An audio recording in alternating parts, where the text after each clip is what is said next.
Ikaw mismo na gaffer ang makaka-realize kung ano ang pinaka-the best na asenta para Tama. sa manok mo. Yun, the best. Share din ako. Kasi kahit baguhan ako dito mga classmate, aminado ako, press, baguhan ako, pero ang pinagmamalaki ko lang dito kasi yung practice ko big event. Di ba? Kasi nilakasan ko lang loob ko doon mga classmate. First time kong mag-gaff ng 7 bull stag. Sa sarili kong manok, sarili kong handa, sarili ko. Kasi sabi ko kahit anong mangyari dito, win or loss, yung experience ko hindi mababayaran ng milyon yun. Correct. Yung lakas ng loob ko, kasi sigurado ako pagtatari ako dito sa bababa, sigurado ako walang kabayan. Kasi alam ko yung sa taas ako nagsimula eh. So yung experience ko, yung self-confidence ko, yun ang binibuild up ko. Kasi hindi ko man ma-build up yan. Yung pagtatari, yung alignment, kaya man niyang i-practice eh. Pero yung self-confidence, di ba Vice? Pinagpapawisan ako habang pinapanood niya ako kasi nakukontrol. Siyempre, veterano, di ba? Pero next time, sabi ko sa kanya, Vice, next time. Kahit panoorin mo ako sa likod, ako magtari, hindi na ako magpapawisan. Speaking of self-confidence, ganyan din ako nung nag-umpisa ako for kak sa Pampanga. So, tense na tense ako. Yung parang ako kasi dalawa lang kami noon eh. Hindi, wala naman doubt.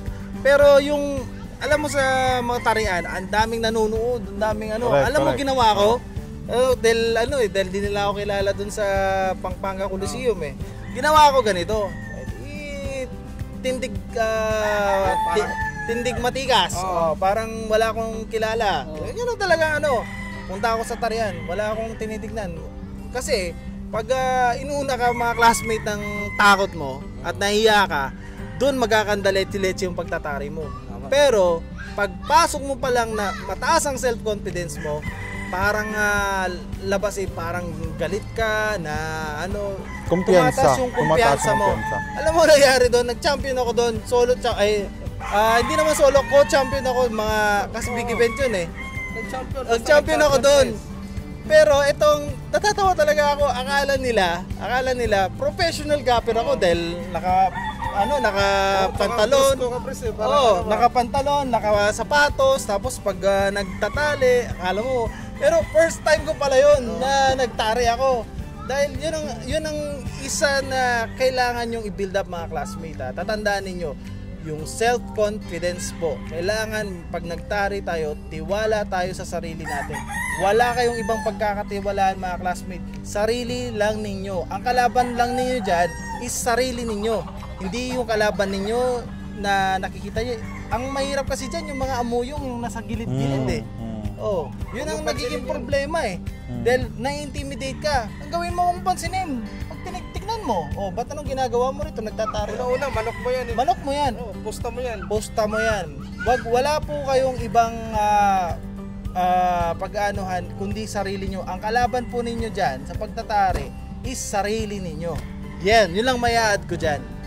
Tama yun mga classmate kasi magmamatter talaga yan. Kasi pag naghinaan ka na ng loob, bago ka palang magkabit, natitense ka na, ganyan. Which is, mararanasan mo yan pero kailangan mo i-overcome. Dapat, hindi naman yung sobrang mayabang na baka birahin ka na paglabas. Yung dapat, brusko ka lang. May confidence ka. Hayaan mo sila pero hindi nila alam na siyempre sa loob mo mayroon din konting vibration yan. Pero huwag mong ipapakita. Never ka magpapakita. Basta pag nagtari kayo, bahala na yan, mananalo ako. Mananalo to. Balikan ko yung sinabi ko, no? So speaking of self-confidence nga, hinubog ako ng tito ko dito katulad nung nabanggit ko earlier mga classmates na pinagtari ako sa Roligon. Unang tari ko noon, 5 cock derby yun. Unang tari ko na actual, no? Na tinuturuan ako ng tito ko sa Roligon. So supposed to be dapat siya yung gagawa noon at ituturo niya sa akin, no? Na dapat ganito, ganyan. Hindi eh. Ang nangyari, sabi niya, kabit mo. Sasabihin ko na lang sa'yo kung stop at ibayin mo yung gagawin mo. So ngayon mga classmates, ang hirap, kumbaga sobrang pressured kasi nga alam naman natin kung gaano kabigat ang labanan doon, Roligon yun. Yung anniversary nila na pa-derby 2019, di ba? Every June something yata yun eh. Ngayon, ang nangyari doon, habang nagtatari ako, syempre hindi mo maiwasan talaga, pressured ka, nginig nangangatog-ngatog na yung kamay mo, ang daming taong nakapalibot sa'yo, yung mga master na mga gaffer nandoon. Pag-akyat sa gradas, ang nangyari sa akin, mga classmates, low stress ang inabot ko hanggang nasampuanin pa ako doon. Kasi hindi ka nila kilala. Oo. Beginner ka eh. Pero, yung swerte na sumama sa akin, hindi ko lubos maisip na mangyayari yon. Yung tinarian kong manok, nanalo siya walang sugat. Ayos. Palakpakan natin mga Yung tipong tinanggal ng tito ko yung sombrero niya at hinampas sa gitna ng grada, sabi, ayan, totoy lang pala ang pumatay na manok nyo. Ayos. So doon ko na feel na parang lumakas loob ko. So mga sumusunod na pagtatari, okay na ako. So mga classmate, no, ang natutunan nyo dito is self-confidence. So ang kalaban nyo, sabi nga ni Pres, mga sarili lang natin. Harapin mo yung fear build mo. up your self-confidence. Wala kayong, face your fears, then bahala, wala kayong pakialam sa paligid nyo. So ngayon bro, may katanungan naman ako kasi medyo dito conflict din ako about dun sa tihaya at pasok na paa, adjustment ng paunan. Kung anong may share mo dun bro. So, okay, ganito yan mga classmates, no? Hindi lahat ng manok na tinatarian natin ay regular yung paa. So, meron talagang piki, merong tihaya, no? Hindi mo So, konti lang. oo. Kaya kung mapapansin nyo mga classmates, papakita ko sa inyo yung, ito pwede siguro ipakita to, no? Paunan. Ayan, yan. Meron tayong tinatawag dito mga classmates na paunan, no? So, ito yung paunan, bro. Kung mapapansin nyo yan mga classmates, iba-iba sukat niyan. May malaki, may maliit. No? Bakit? Bakit iba-iba ang sukat nito? Dahil nga po mga classmates, meron talagang tihaya at merong piki. So pag sinabi mong tihaya kasi mga classmates, talagang nakatihaya yung paa. So, siguro, simple common sense. Maliit, makapal, medium, paano? Hindi, pag tihaya, maliit. Mas maliit Mas maliit ang ano mo. Kasi, pag tihaya kasi, yung tahid niya kasi mga classmates, angat na yun eh. Umaangat na yun. Ngayon, pag piki naman, pasok yung tahid sa baba. Doon ka naman kumakapal ng paunan. Bakit? Kaya ka nag-a-adjust doon sa tihaya na manok ng maliit or malaking paunan kasi ang bottom line lang din naman yan mga lods is yung center as pa rin. Oo. Ngayon, magpapalit-palit ka ng paunan hanggang sa mapunta ka doon sa center as. Kasi kung halimbawa, yung regular na ikakabit mo, tapos yung manok mo piki pala. Pag piki yun, mga classmates, pag kinabit mo yung 1 o'clock mo na tare, irregular mong kabit, mapupunta sa 130 yon. Pasok na pasok. Ngayon, ano ang disadvantage ng 130? Magsasarili manok mo, mapipilay siya. Di ba? Ngayon, kung tihaya naman, maglalagay ka ng mas maliit na paunan, ang bottom line yan again, doon pa rin yan sa center as. No? So, pag tihaya, mas maliit na paunan. mas maliit kasi pag tihaya kasi, umaangat na yung tahid. Pag piki, mas makapal. Oo, kasi mas ilalim yun malaki eh, yung ilalim. paunan. Mas kakapalan mo para makuha mo Yun yung adjustment flat dun, ng... mga classmate. Nakaganon yung Basta yung flat na uupuan ng garol mo, mahabol mo yun para mailagay mo sa 1 o'clock yung setting ng iyong... May additional tip ako dyan sa mga baguhan kasi ako baguhan talaga ako. Ngayon, ang gawa ko yung diskarte. Dito pa lang sa farm, naka-ready na yung paunan sa ganito, naka-ready na yung tari sa ganito, naka-ano na yan, naka-align na yan na ito, fight Para number hindi ka 1, fight mag-waste of number time 2, pagdating tapos sa yung gathering. kahoy niya, yung paunan niya, ito gagamitin, lahat-lahat yan. Para pagdating sa, hindi na rin ako doon, hahasa, dito na. Pagdating doon, kakabit ka na lang. Relax ka na. Wala ka nang iisipin. Wala ka nang additional tips lang yun sa mga baguhan na katulad ko na gustong ring pumasok sa gaffing. Okay. Bro, baka may mga ano pa Last kayo. tip. Last tip na lang mga classmates, no? Pagka ikakasan nyo na yung tare, huwag nyong kontrahin yung swing ng paa ng manok. Yung naituro ko sa'yo. Kasi pwede mo siyang pwede mong ikasa dyan yung tari mo, tapos ikaw mismo magdadala doon sa center point. Oo, hawakan mo yung paa niya. So, yun, malabo yun. Malayo na sa katotohanan yun. Ngayon, ang gagawin mo, unatin mo yung paa patuwid nang hindi mo pinipigilan nitong nilalaki mo sa taas. Hayaan mo yung natural na swing. Doon ka maglalagay ng center as na sinasabi ko.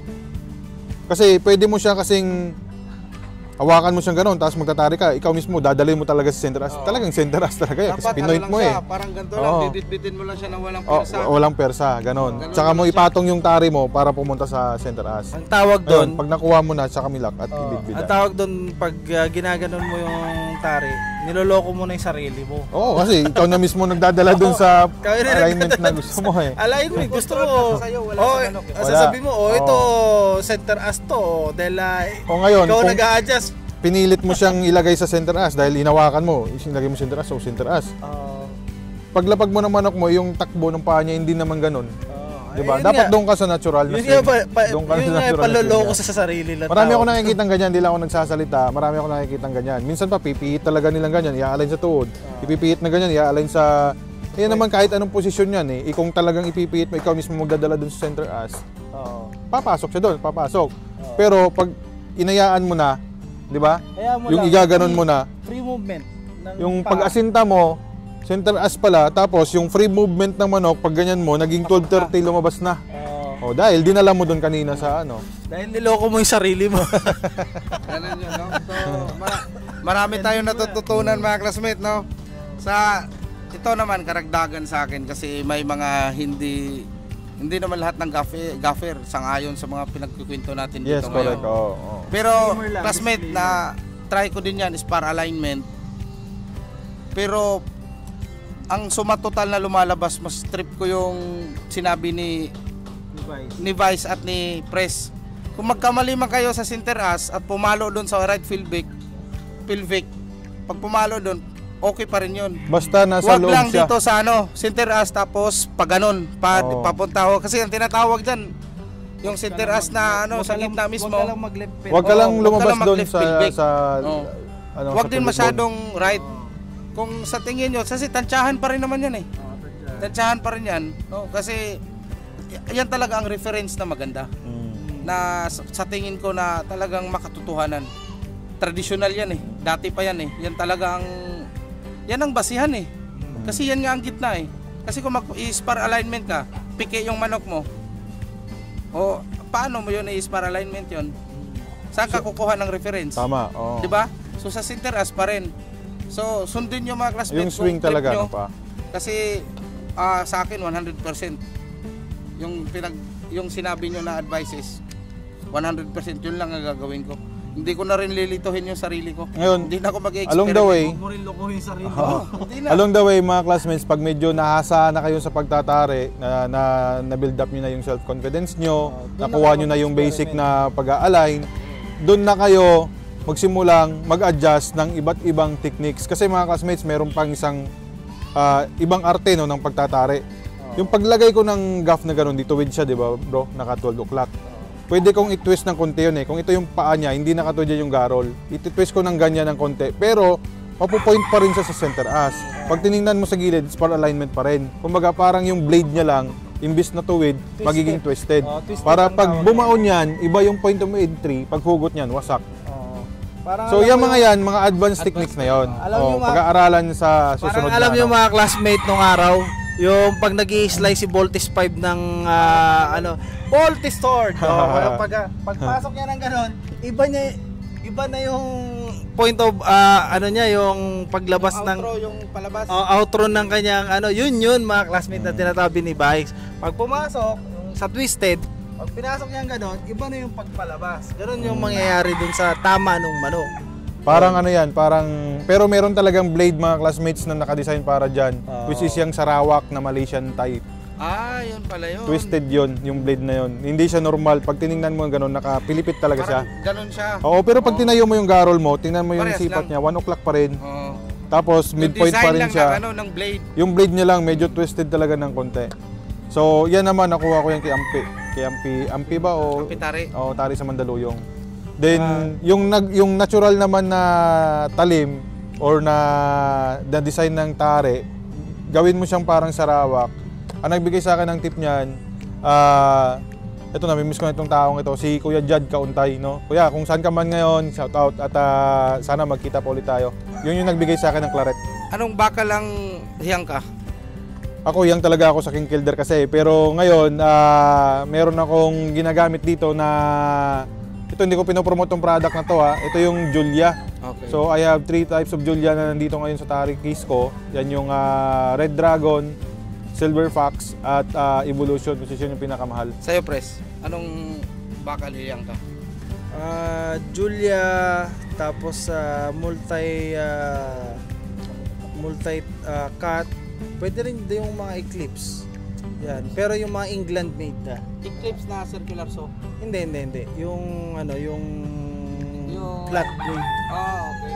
Yung lang siya, yung hacksaw. Hacksaw. Oh, yan lang mga nagamit ko na At wag kayong bibili diyan sa mga mura na China made. Bababali ang kayo dyan.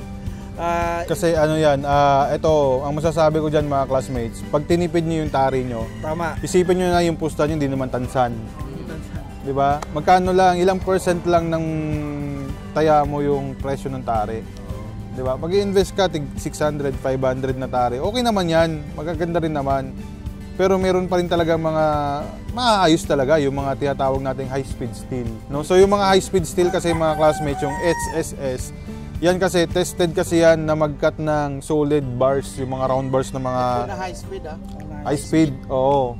Ngayon, kung round bars nga kaya niya putulin, how much more yung buto ng manok, no? So hindi naman kasi natin kailangan talaga ng super tibay na tare, kasi malambot lang naman yan, yung katawan ng manok natin. Kaya lang, kailangan natin yon in case kasi na sumabit sa buto. Yun.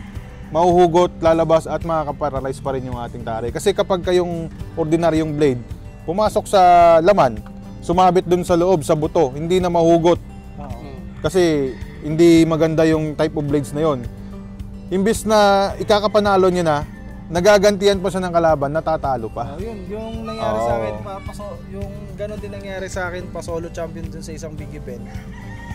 Pa solo champion ako noon. Pag-angat ng manok ko, pagpalo niya, sa taas pa lang, kuha na yung kalaban, hanggang pagbaba, hindi niya nabunot, tumama sa buto. Sumabit sa buto. Pero kapag high speed steel ang gamit mo, maganda yung pagkahasa, maganda yung pagtagis mo, kahit sumabit sa buto yan, tatapyasin niyo talaga yung buto ng manok. Kasi round bars nga, kaya niyo putulin, how much more ang buto niyan. So yun mga classmate, narinig niyo yung mga veterans natin na mga gaffer. Yung sa akin naman bro, share ko din, king kilder ako, hiyang. Pero syempre may binigay sa atin si Bro Arnold. Subok kasi andun na yung bakal eh. Yan ang susubukan natin. Anong bakal yun? Pero king kilder pa rin ako. King kilder lahat ng gamit ko ngayon dito. Gusto ko yung dulo nila. Yung talim nila kahit ginamit ko na pwedeng gamitin eh. Kahit ginamit na ngayon, second fight pwede. Kunting lang eh. Extreme. Gusto ko yung dulo ba. So, bro, may ano pa kayo? O para mayroon pa silang abangan. Sige, mga classmates. Yung mga advanced techniques naman, pag-uusapan natin yan mga classmates sa next episode. So dito muna tayo sa basic, unti-unti natin para sabay-sabay tayo makarating doon sa ating mga goals. So ito lang mga classmates, gusto ko lang i-announce naman, gagrab ko tong opportunity na to kasi gagawa kami ng YouTube channel ang EGBI, gagawa kami ng mga segment na mga ganito na magbibigay ng information sa inyo about pointing, breeding, lahat. Siguro stories of success. Abangan nyo yan soon, malapit na yan kasi dumating na yung mga camera ni Super Andre Game Farm. So nag-export pa kami ng camera. Para mas papaganda namin yung segment namin. At sigurado akong may matutunan kayo. At ibigay ko muna kay Pres kasi baka may ipopromote siya na mga laban o whatsoever. Pres, shout out. Sige. Mga classmate, iniimbitahan po namin kayo sa first Agbi Challenge namin sa August 24, early bird edition. Ito po mga classmate is 1 million guaranteed prize. No pot money at ang minimum bet lang is 5,500. Makikita nyo lahat ngayon ng mga matitibay na magmamanok doon sa labanan na yon mga classmate. Talagang bakbakan yon. At gaganapin ito sa Don Sibuma Coliseum sa Aringay, La Union. Kaya see you there mga classmate, makikita nyo kami doon. Magbabakbakan kami mga magkakapatid sa Agbi at yung mga sikat din na mga magmamanok. Marami kayong makikita doon. Magkakaroon din ng mga booth doon ng mga products ng mga ini-endorse natin like Thunderbird, yung kay Bro Rugby Excellence, yung kay Super Andre Isaminopar. Magkakaroon yan ng mga booth doon. Abangan nyo yung mga laban na yan mga classmates sa Aringay. Bakbakan na tayo dyan sa August 24. Kaya kung yung iba pang gustong sumali na kayo. Magandang laban po ito. Kabay. So, ayun, may mic naman pala ako. Ayun mga classmates, no, alos nabanggit naman na lahat ni Press Carl ang detalye ng ating palaban. Ito mga classmates, first Agbi Challenge or tinatawag naming Agbi Challenge Season 1. So, halos 50% ng interest dyan mga Agbi members. Pero ito classmates, walang bias dito kami. Kahit na magkaibigan kami, kaming tatlo, pwede kaming mag-match kasi nga red flag ito. Kasi ayaw naming piliin yung laban na baka ang kalaban namin puro guest entry. Hindi eh. Kailangan pantay-pantay yung matching natin, shuffle talaga. So kami, naka-red flag kami, possible pa rin kaming magpapangabot. Ayan mga classmates. So ito, masaya to. Marami pang ibang mga maayos na breeders ang nakikita nyo dito para malaman nyo kung sino sila mga classmates. Silipin nyo ang aming Agbi page na Agbi or Alliance of Gamefowl Breeders International. Nandun po yung mga posters ng mga guest entries natin at mga members ng Agbi at yung mga magi-entry pa. So ito, pang closing ko to. So sa mga aspirant breeder, gaffer, basta lahat ng mga nagmamanok, mapa-backyard, mapa-big time, ituloy nyo lang. Huwag kayong panghinaan ng loob. Kung may makita kayo na umangat dyan at mas mataas pa sa inyo, gawin yung inspirasyon, no? Huwag nyo nang na pagsilosan o kuhan, kasi negative yun, hindi yun nakakatulong sa inyo. So ang the best dyan is maging friendly kayo sa larangan ng pagmamanok. Kasi ang pagmamanok mga classmate, yan man talaga yung dyan. Magkaroon tayo ng mga kaibigan, magkaroon tayo ng mga alliance. Kaya po, binuo namin yung Alliance Gamefowl Breeder International. So, yun lang mga classmate, no? More wins, God bless, and mabuhay lahat ng Sabagero. Alright.